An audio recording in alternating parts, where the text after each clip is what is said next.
Sunsource Energy's solar power plant. Join us as we explore how this power plant transforms the future of energy.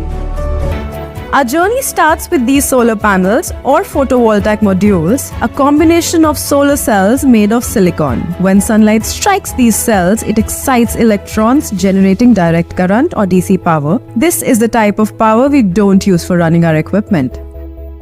One solar cell can light up one bulb. When we combine 72 of these cells, it makes one solar panel. When we have thousands of these, in this case approximately 1,50,000, it has the potential to power almost 25,000 homes.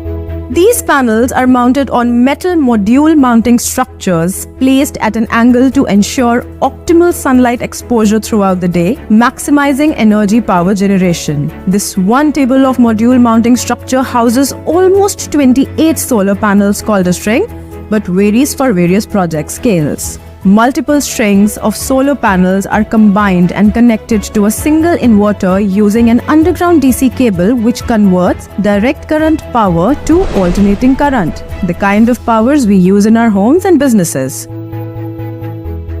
Multiple inverters are connected to an LT panel through an underground power cable. To combine them, various LT panels are then connected to inverter duty transformer or IDT.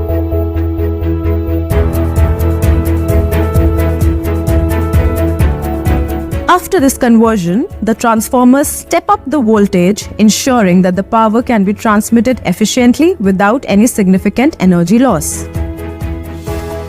The energy is then routed to the HT panels for protection. Multiple such configurations are then combined.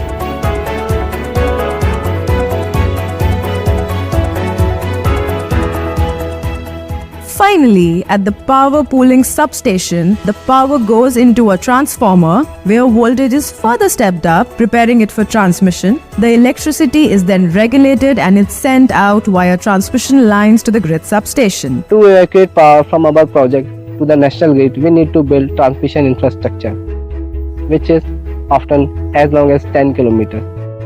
From there, the power is then distributed to our clients, which are located into the different cities within the states.